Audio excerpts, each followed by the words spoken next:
Good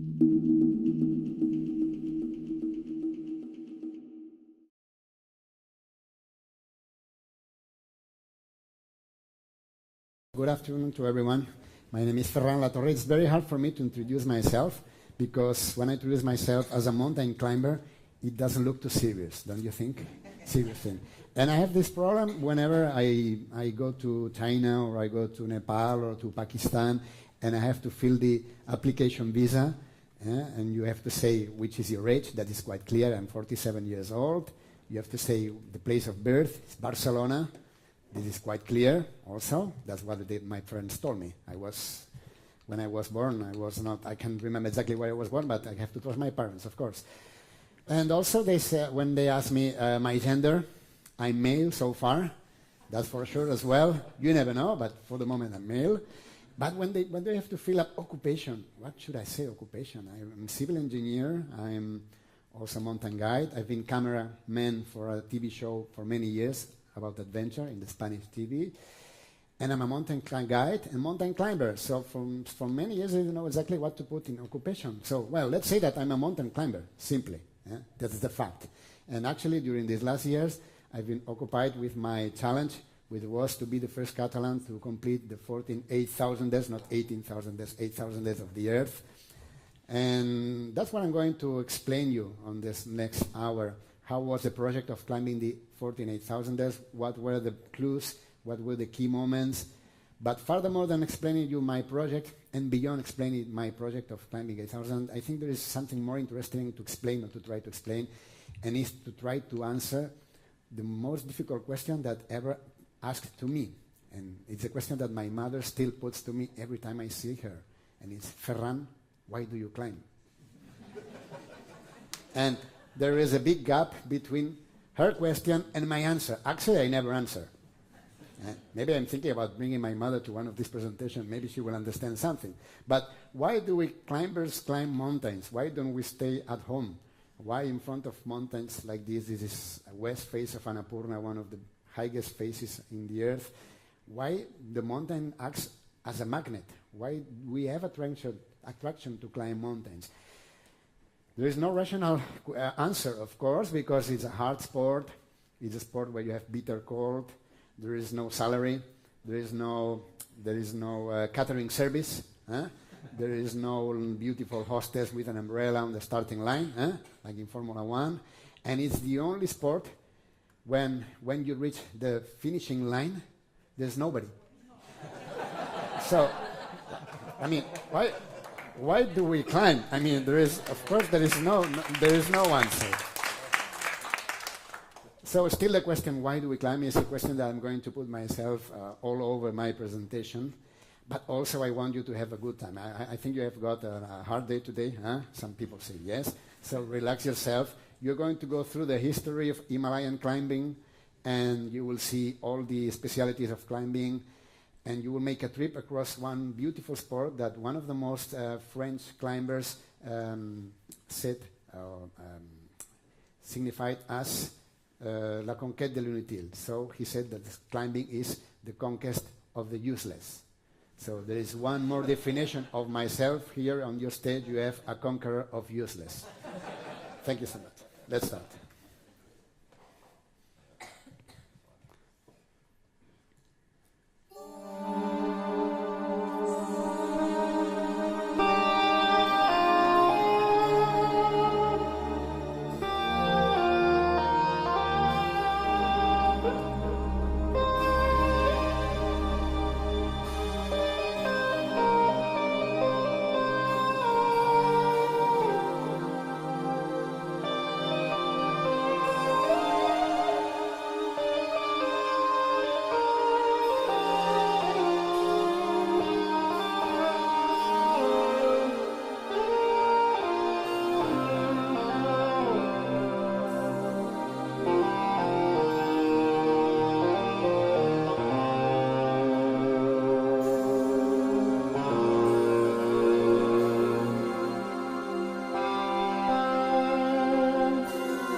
So let's go to the question why I studied in high college, in high school.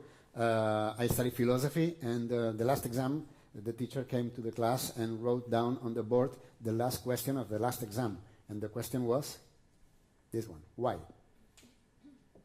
There was a silence in the class, such as you. Somebody asked, like, why what?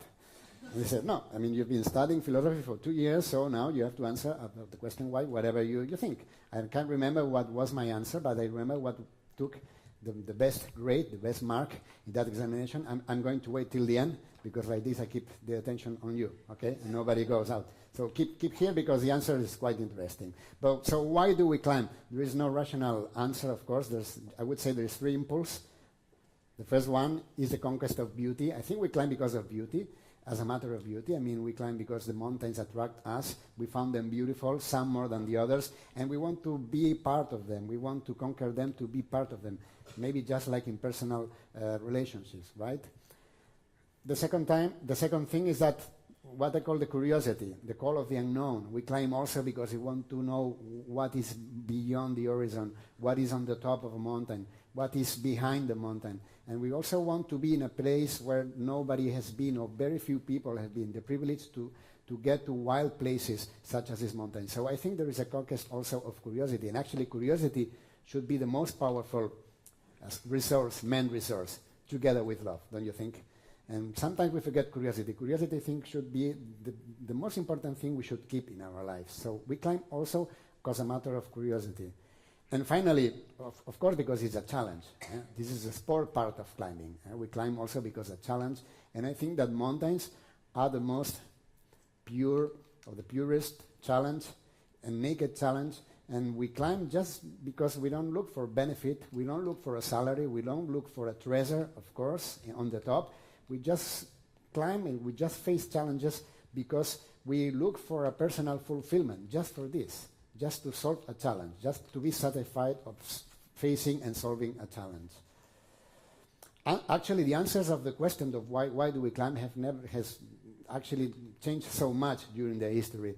We say that the alpinism, mountain climbing, started when the first man claimed Mont Blanc was Pierre Malmat and Michel Pacard. Mont Blanc on France, between France and Italy. It was the 8th of August of 1786. It was a very important time in our history. You see, 3 years before La Révolution Française, the French Revolution, and only 50 years after Newton publishes his laws. So it's a time when mankind changed his mentality, and he passed from darkness to lightness, from a world with no sense, with a world that we could not understand, to a new world. And I think that climbing was also participating about this changing of mind in the history. And the answers of history didn't change so far. And actually, when somebody asked to Mallory, George Mallory was a British climber that tried to climb Everest on 1921, 22nd, and 24. And when they asked him, why do you climb Everest, he just answered, because it's there. It's a very British answer.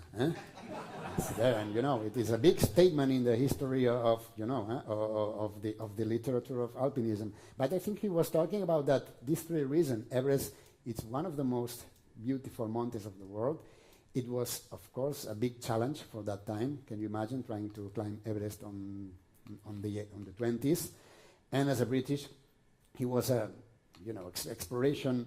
He had an exploration spirit, and he wanted to discover a new world, a place where almost nobody was before. So I think his answer of because it's there was thinking about the 3 reasons I was talking before. Well, this is an image of Mallory and Irvine, his climbing mate, at 7,500 meters. You see they're bringing just training coats, trousers to play golf. But they were always very elegant. We're using hat. And I think they should come back in fashion again into climbers.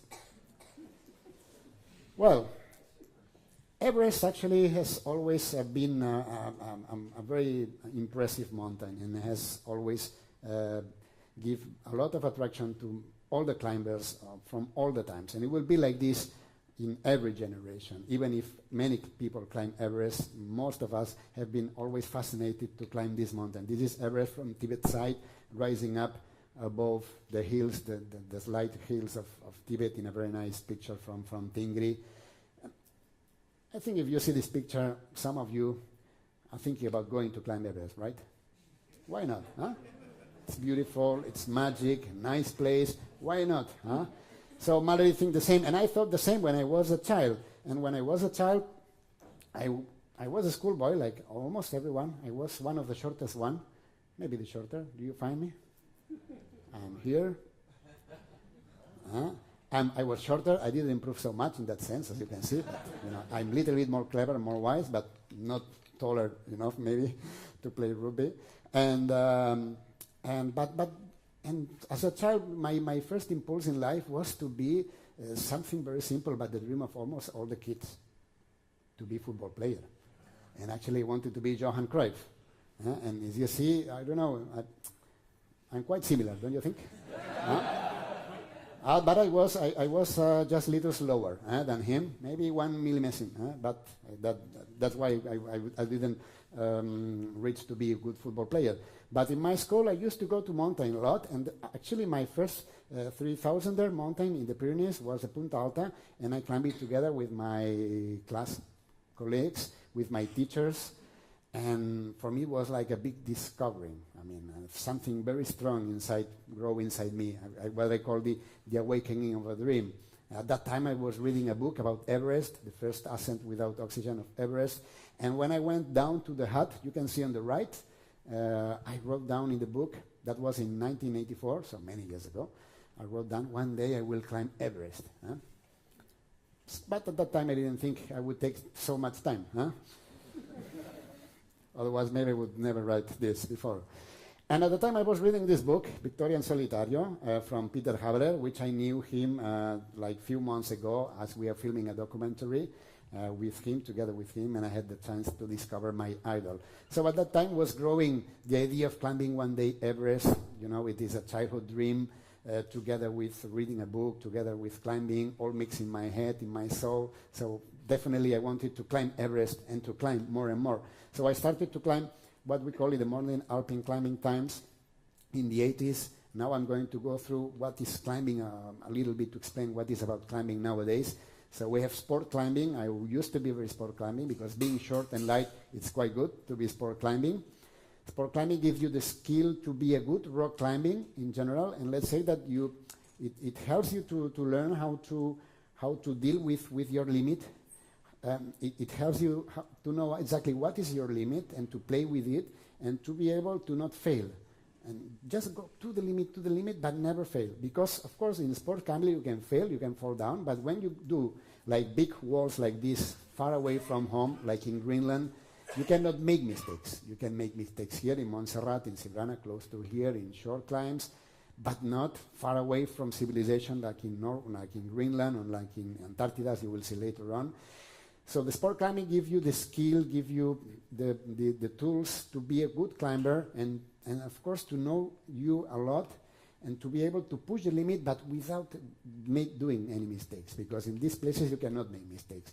Climbing big walls like this, 100 meters peak, is a very tough specialty of alpinism, but also nice trips such as this. We were sailing through the fjords for 1 week to reach the wall. It's a nice place. This is all the gear we need to climb a big wall like this. You have to think that sometimes we spend like 3 weeks in a wall without reaching the bottom. So you have to bring all the gear, you have to be very accurate, you have to calculate also the water, the food, because if you run out of water, you cannot go down to the bottom to look for water, of course. So everything has to be very clear. It's very tough psychologically to be so many days in a wall without touching the ground. It's at the half of the wall, so really impressive, really tough. This is our sleeping bed. It is a portalet. So what I say is that, of course, sleeping together with your climbing mate here, like we were for 10 days, 12 days, it makes a really good relationship, good friendship. Otherwise, you can push him down during the night, and you can say that he had always very strong nightmares. But normally, of course, what I want to say is that climbing always gives you really very special bonds. And I can say that all my climbing mates, even, I would say, even more than brothers, because all the situations you have lived together, they create a really special bonds, like here in Greenland. And what I said is a quest of challenge. We're opening a new route. It's a matter of curiosity as well to be in a new place, but also is a quest of beauty. I think you agree that after 1 month of climbing in a place like this, and when you reach the summit like this, it's absolutely amazing. It's a feeling that absolutely it gets inside you, and it remains inside you forever. And also we have ice climbing. We've seen rock climbing, we have ice climbing also as well. Ice climbing is a very impressive speciality of climbing, and it's very magical because you are climbing something that it really doesn't exist, that it melts in spring, that it freezes in winter, and that it freezes every time differently. So every year you climb again the same icefall, but it has a different shape. So it's always different. You're never climbing the same. It's not like the rock remains the same. The ice is different every year. So it has this magical issue that it gives, and also, as you can see, it's really impressive and really beautiful. So it's also a very impressive and hard specialty as well. And why do we climb rocks and why do we climb in ice? Because we want to climb difficult mountain, and it is what climbing nowadays is about. One example is north face of Jaraces in the Alps. Here I climb many routes. It's a big wall on the shadow, cold, really impressive wall. I'm going to show you some pictures. Here I climb with a French guy called Patrick Gabarrou, very famous French guy, bigger than me, taller than me, a really climber, not like me. And we attempt this route, very difficult.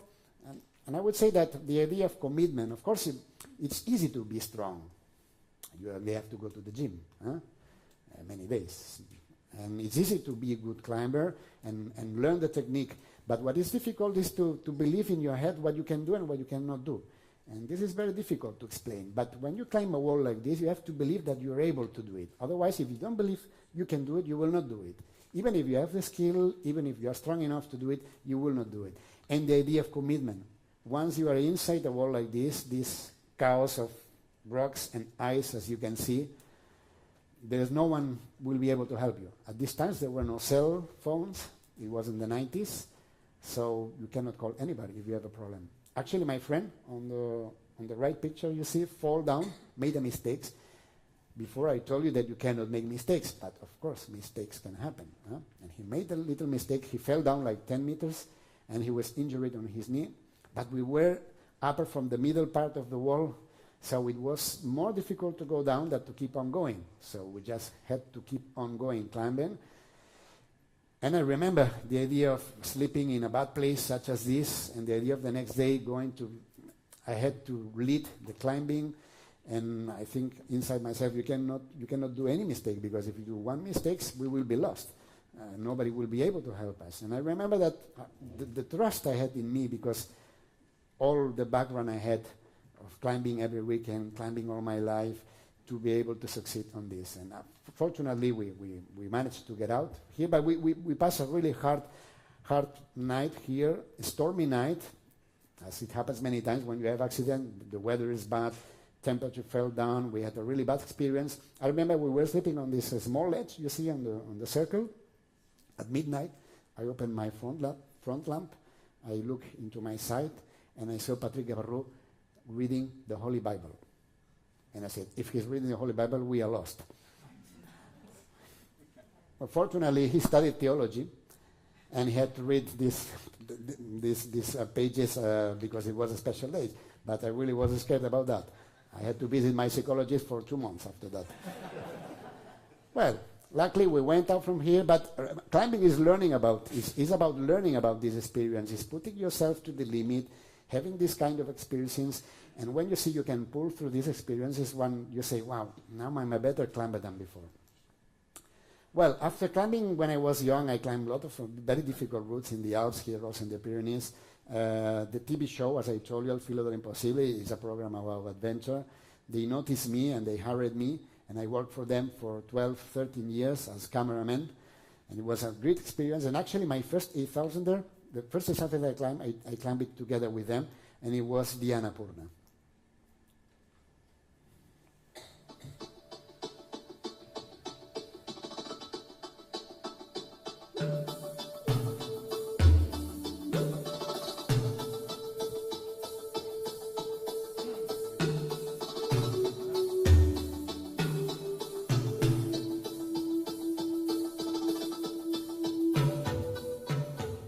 Well, that's the part of the documentary we filmed together with Maurice Herzog. Maurice Herzog is the first man that climbed an 8,000er. It was in 1950. It was Annapurna, together with Lionel Terray. It was a French expedition.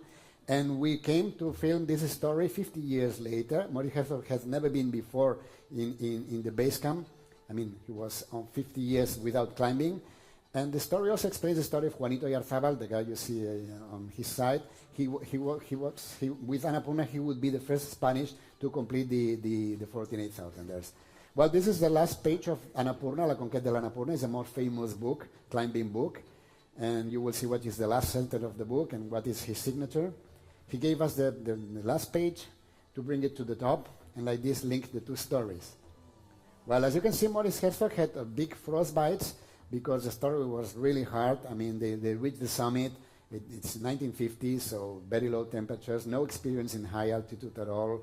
And so they were lost on the way down. The weather became bad. They fall down into a crevasse, and they stood 2 days inside the crevasse. They lost the boots. They got completely frostbite, feet and fingers. Some of them get blind. But for miracle, they reached to go to Camp 1, where some people was waiting for them. And luckily they survived, but of course they pay a big price. It was a good and very strong story for the French of afterward France, so a good victory for France. This is Lionel Terray, who wrote The Quest of Useless, one of the strongest French climbers at the moment, absolutely done. And the most hard for Maurice Herzog was the way back, the trek back during the monsoons, also under the big rains, and all the time the doctors had to cut his fingers and to make amputation during the 20 days of a trip to Kathmandu. Pour moi, cela signifie l'abandon de bien des projets. Cela implique aussi une nouvelle vie, peut-être une nouvelle conception de l'existence. Tout cela est trop nouveau. Je n'ai ni la force, ni la volonté d'envisager l'avenir. He said to us, I have neither the will nor the strength to face the future. Actually, he had to stop climbing, of course, and for him it was like almost a death for him, this story. We also reached the summit of Annapurna, of course, and with this climb, Juanito Yarzabal became the first Spanish to complete the 14,800ers, and it was my first 8,000er. And this is the last sentence of the book. In life of man, there will always another Annapurnas, meaning that everyone has to look for his Annapurna. And that's the sentence he wrote us with his hand. And 50 years later, I realized that that is the truth. Actually, Maurice Herzog, of course, had to live a new life, but it was good for him because he became minister with Charles de Gaulle. He was Major of Chamonix, Deputy of Haute-Savoie, President of Crédit Lyonnais, President of Nuclears from France, President of Autoroutes de France. My mother thinks that when I will finish the 14, I will have the same luck, but I'm not sure I'm going to follow his trail. We will see. We don't have to lose hope. Anyway, I climbed six of the 8,000er with the TV show, the last one, Kanchenjunga, one of the hardest ones. So when the TV show program finished, I had to think about my own project, and I started my own project actually in 2012. And I had the idea to become the first Catalan, as you know, to complete the 14,800ers. Yeah, it was. I had climbed 6 so far, 8 were remaining, so I was almost in the middle of the project, let's say. And I was very lucky because I tried to find sponsors on the best time ever to find sponsors in the middle of a bank crash in the beginning of the crisis. So it was not difficult to find sponsors. It was a miracle, actually. So the first thing I learned from my project is that miracle can happen if you believe. So there is something magical that everybody says it's impossible, and somehow you do it. And this is very magical. So the first magical thing I realized from my life is to find sponsors in the worst time of economic crisis.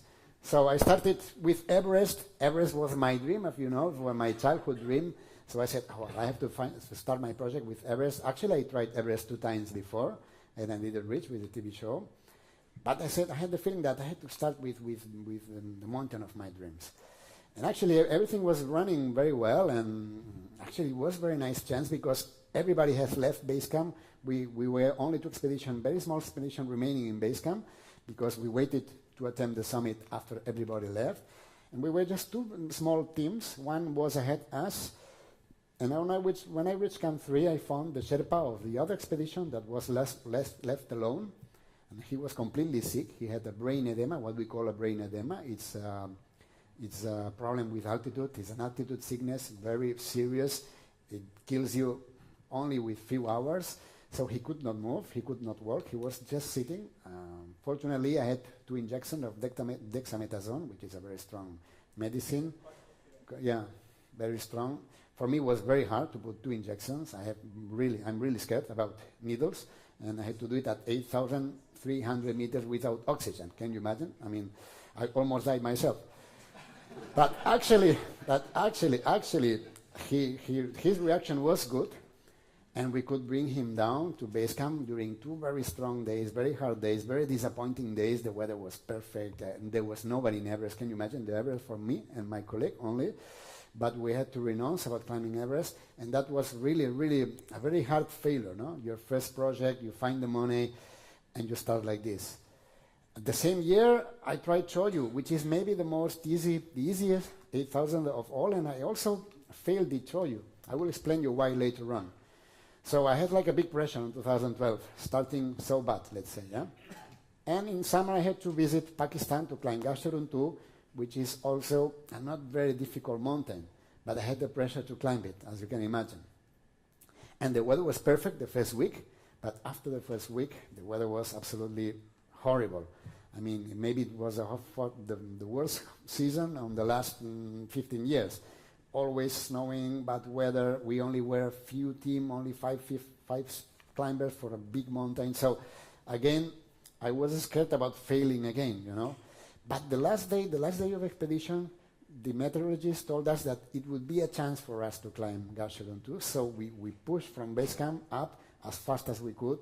We overpassed many camps. We almost climbed it in 2 days, only Gasherbun 2. But when we were at 7,700 at this point, the weather changed again. The wind came stronger, clouds, snowing. So I was like, it's not possible that this can happen to me. It will be a failure again, no? In the same year, 3 times. But we decided to wait under a rock on the ridge. The wind was coming this way, so we were kind of protected from the wind, and we decided to wait 1 hour, then 2 hours, then 3, then 4, then 5, then 6. Then we started to think, what are we doing? Because we are in a place, as you can see, it's very difficult to go down because it's flat, and it's a long way. It's almost 1 kilometer flat, so if anybody has a problem, it's very difficult to help somebody on this situation. So we started to be worried, but we had experience, and we wanted so much to climb this mountain that we waited 1 hour more. And suddenly, the sky opened, the wind stopped, and we could climb Gasherbun 2.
You can see K2 raising above the clouds, so a very beautiful moment of my life and of my project. And I think that at this time was the persistence and the adaptation, of course, of the changing weather. We have to change. I've never been 7 hours waiting in a mountain. It's the only time, but I think it worth to wait and to adapt to the weather and have the chance to summit at 6 p.m. with this beautiful light. It was really a very, very beautiful experience, I can imagine. Next year I went to Makalu. In Makalu I lived a very similar situation like in Everest. A colleague of mine get really worse with altitude. I give again dexamethasone to him. We bring him down, 2 people alone. It was also very hard. At the mid of the way down, some people came to help us, but the weather changed, as you can see. It was snowing, cold.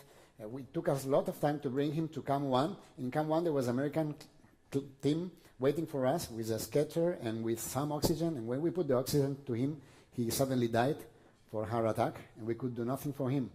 So it was very sad for me, and of course, as you can imagine, and also very disappointing. I was in Makalu, it was my 3rd time, and I decided to finish with this expedition, obviously, as you can imagine. So again, I had to go to Pakistan, and I had to take a decision, either to climb Gashevron 1, which is an easy 8,000er, or to climb K2, which is a more difficult one. It was supposed to be my 10th 8,000er, so it's a number that when you reach this number, it looks like everything is almost done. You are on the last part. I was also on 2/3 of my project, 10 from 14, so I said, I had the idea that I should try K2. I don't know, it was an intuition. It was crazy because through a rational point of view, I should choose Gashevron 1, which was easier one, to make sure that I climb G1 after coming from Makalu, failing in Makalu. For my sponsor, for myself, let's say, okay, let's make something easier and make sure I come back with a summit.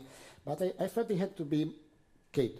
And also because I was there 10 years before with the TV show, and I was on the second team, Summit second team, and the day I had to climb K2, it was the same night that my colleagues were coming down from Summit. And one of them, Juanito Yarzabal, the one who was in Annapurna together with me, got lost on the way down. And he didn't appear to our last camp at 8,000 meters, so I had to go out to look for him instead of climbing the summit. I lost my chance to climb the summit. Finally, after 3 hours looking for him around 8,000 meters, which is not really nice to do, I can tell you, at 1 o'clock at night in a very wild and hard place. But finally I found him. He was absolutely lost. He was done. He was absolutely with hypotherm. But luckily I found him and we bring him down. But it was very disappointing for me. And I don't know, I had the feeling that 10 years after, the one who runs the universe, we say God or whatever, would be grateful with me after saving Juanito Yarzabal, which is stupid to think this, of course. But I don't know, everything together, I thought that it would run 10 years after winning K2. I had the feeling that at 2/3 of my project, I should try the hardest one, K2.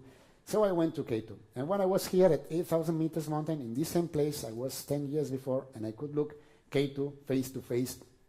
I thought about what Maurice Herzog said, everyone has to look for his Annapurna. I thought about, because it's there, the sentence of Mallory, so here is K2 for you, waiting for you. I should go. And I knew I would climb K2 just for this reason.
Summit push.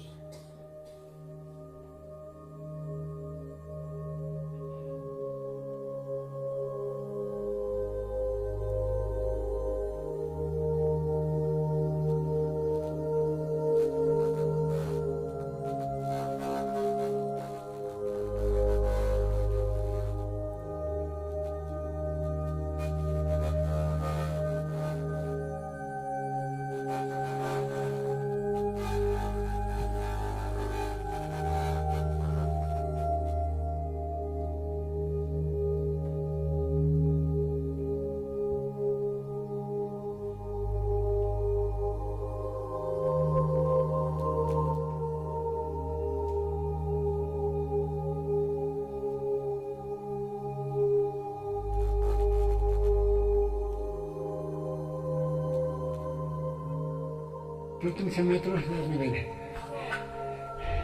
Son 15 metros de desnivel al cabo. Aquí está mi... Last 100 meters, you say.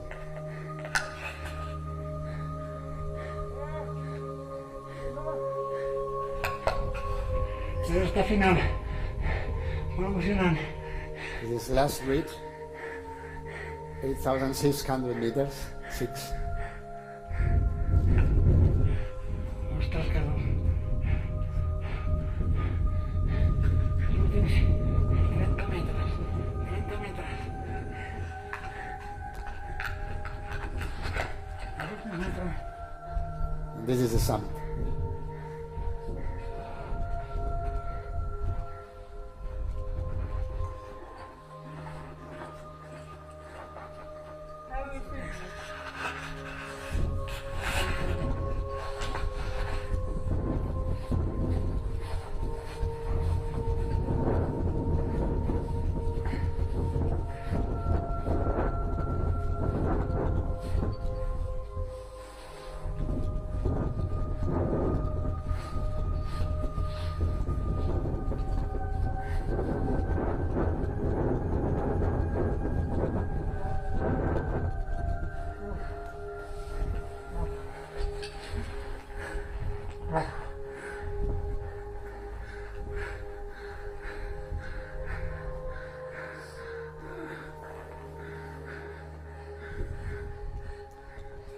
Well, it's a conquest of challenge, of course, a conquest of beauty, but also I would say it's a conquest of feelings. That's the reason why we climbed there as well, as you can see in that video. Well, it happens that I climbed K2 exactly 10 years after I rescued Juanito Oyarzabal. It was the 26th July 2014. So maybe it is true there is a God or somebody running our destiny, and I call this moment like God's hands. But more than God's hands, I would say it is self-fulfilling prophecy. Because I sometimes when I climb, I have the feeling that all things are right, that all things go in the correct way, and I don't know how you have the feeling that you will climb it. And that time was in K2 the same. And I don't know if this is true or not, but we have the feelings. You take your strength from somewhere that some other times you can get it through, and that's what makes you have the success, and that's what happened in K2 that year. After that, I came back to Choyu. As I told you, I failed in Choyu. Maybe it's the easier mountain of all of them. I failed because I was together with a friend of mine that had no experience in altitude, so we decided to make a classic strategy. It means go camp by camp, camp 1, camp 2, camp 3, then summit. So it happens. Okay, this is the most classical thing to do. It's the easier one, of course, the most safe as well. But there is a problem, is that when you have a meteorological meteo prediction, you need a prediction of 4 or 5 days. And of course, it's easy that it can be wrong. And that's what happened to us. The 4th day, the meteorologist was wrong. We had very bad weather. We had to come back. So in 2015, I decided to change strategy and to do it in one time, non-stop. From base camp, start with nothing, just with some food, some water, and show you without camps, without stopping. Actually, I had to find a partner to do that. I found 2 partners, one from Austria and another from Iran, good climbers that I knew from other expeditions. We decided to change the strategy, to do it in one time. And the good thing is that for the next day, the weather was absolutely sure to be good, and that's why we succeed. Of course, not everybody is able to do Choyu in 19 hours, such as we did, but we think that changing the strategy and being able to climb this way, we could climb Choyu, let's say, in a very fair way as well, also without cans, without nothing, in alpine style. And finally, I climbed G1, I climbed Makalu, I climbed many other mountains, Lhotse, everyone with his history, but I would just go through Nanga Parbat, who was the second to last mountain, and which has been maybe my hardest expedition on the Himalayas in terms of technical, in terms of psychology, in terms of being tired. Actually, Nanga Parbat maybe is the hardest of the mountains together with K2, but for sure it's a major distance between base camp and summit. It's almost 4,000 meters, so it's a huge mountain. And I don't know why, in my second to last mountain, I wanted to do something different, so we tried to open a new route. The white one is the route that normally we used to climb Nanga Parbat, let's say it's a normal route, and we tried to open the red line. We were very close to the summit, 3 people only, alone in a big and huge mountain with 2 very strong French climbers. And when we reached almost here, the weather changed, we had to go down again, so it was for nothing. At that time I started to think, what should I do? We tried this route with skis also, so we skied down from almost 8,000 meters to base camp, so it was really a nice, very nice and impressive story. And good skiing as well. Little tired, high up, of course. Slowly turns, huh? But you know, it was very hard for me. It was my 13,800 there. I tried this, I was really exhausted after trying this, so the idea of trying again from zero, to start again from zero, Nanga Parbat was very strong and very hard in my mind. We had to climb the white road, there was nobody, no fixed rope, no camps, so we should take everything with us, but we say climb in alpine style. And I had doubts. I was scared that time because it was a dangerous season. There was a lot of stone falls, and I know I had the feeling that maybe something could be wrong. But you know, I was together with very strong climbers. Otherwise, I would never imagine to do that with them. One was Elias Millerieux, French one. He was the most young, with the less experience, but very technical. You can trust in him for do everything. If you need to help somebody to climb or to bring down or whatever. And Bojan Petrov, who is not technical, not too much experience, but completely very strong. And myself, who was, as I told you, the most scared one. The most scared one, but the one who wanted the most to climb Nanga Parbat. It has to be my 13,800 there. So we finally climbed Nanga Parbat. Go fast, yeah. I had the video, but it's I think we're running out of time. And this is just the gear we used to climb Nanga Parbat. So we counted exactly all the grams we wanted because we had to carry everything with us. It was a really nice experience. It was 1 week climbing alone, 3 people of us in a huge mountain.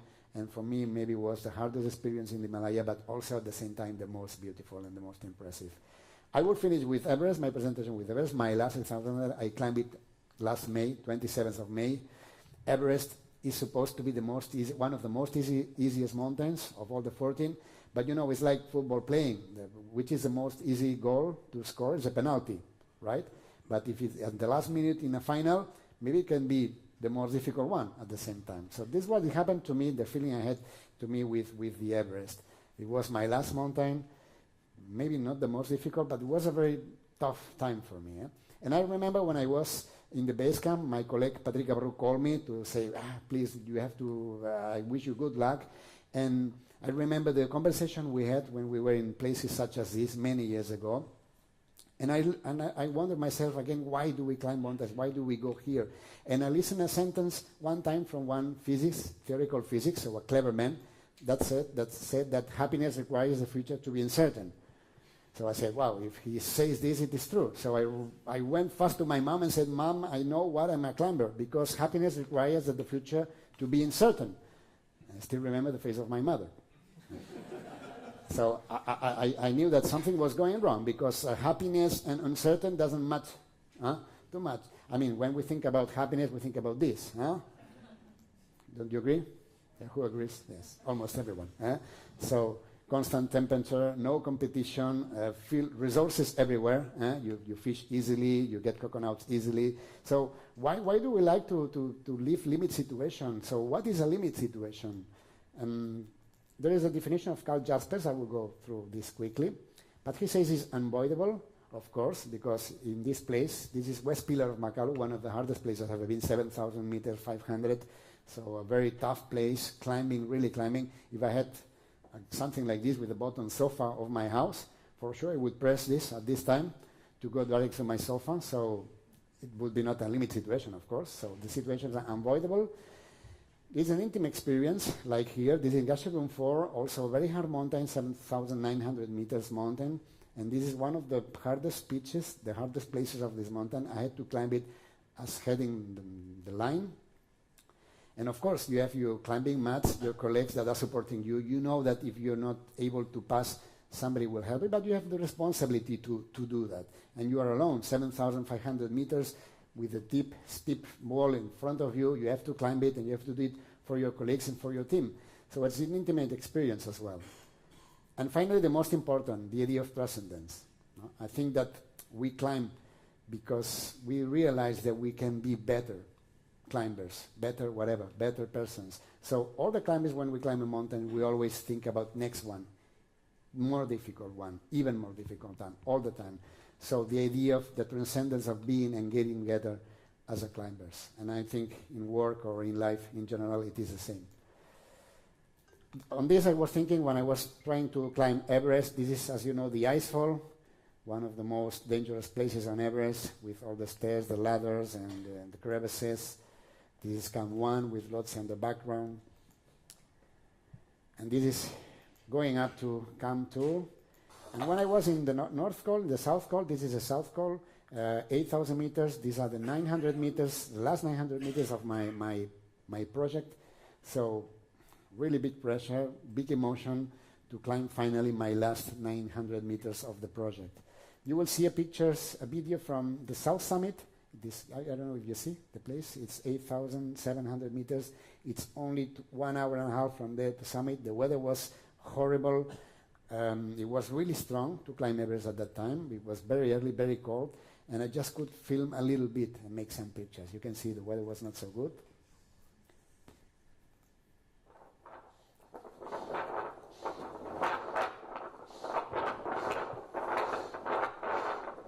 My idea was not to use oxygen, but the weather was so bad and it was so cold that I was forced to use oxygen mask at half of the way. But I wanted definitely to climb Everest and to finish my project.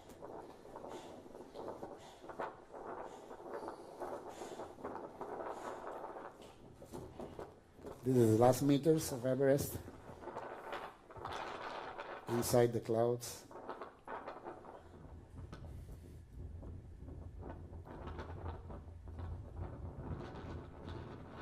And only 10 meters to the end of my project.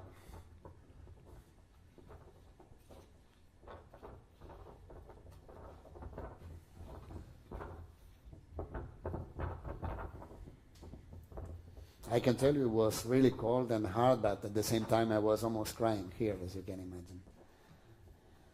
Here I had some people on the finish line, not clapping, but at least there was somebody.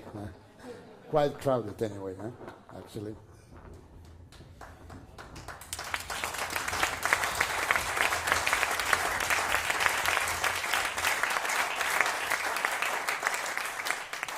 Thank you.